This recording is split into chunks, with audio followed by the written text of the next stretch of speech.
Super star Rajinikanth நடிப்புல சமீபத்துல தான் ஜெயிலர் 2 படப்பிடிப்பு முழுவதுமாக நிறைவடைந்தது. இதனை செலிப்ரேட் பண்ணும் விதமாக படக்குழுவுல அனைவருமே கேக் வெட்டி இதனை கொண்டாடினாங்க.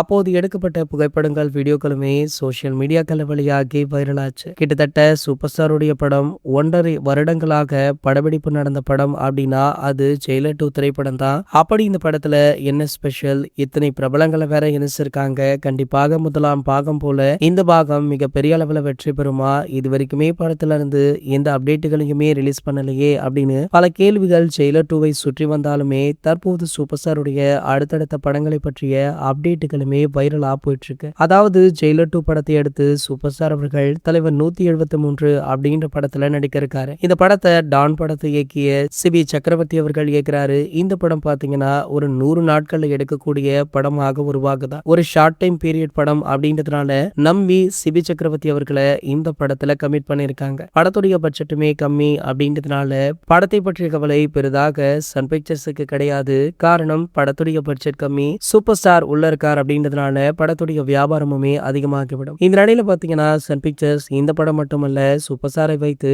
அடுத்து ஒரு பிரம்மாண்ட பட்ஜெட் படத்தை பிளான் போட்டிருக்காங்களா. சோ அந்த படம் தான் வேல்பாரி. சமீபத்துல இதற்கான பேச்சுவார்த்தைகளுமே நடந்திருக்கா. சங்கர் அவர்கள் முழுவதுமாக இந்த ஸ்கிரிப்டை முடிச்சிட்டாரா. கூடிய விரைவிலேயே இதற்கான அதிகாரப்பூர்வ அறிவிப்புமே வெளியாக இருக்கா. இது போன்ற செய்திகளை பத்தி நீங்க உடனே தெரிஞ்சுக்க நம்மளுடைய சேனலை மறக்காம சப்ஸ்கிரைப் பண்ணிக்கோங்க.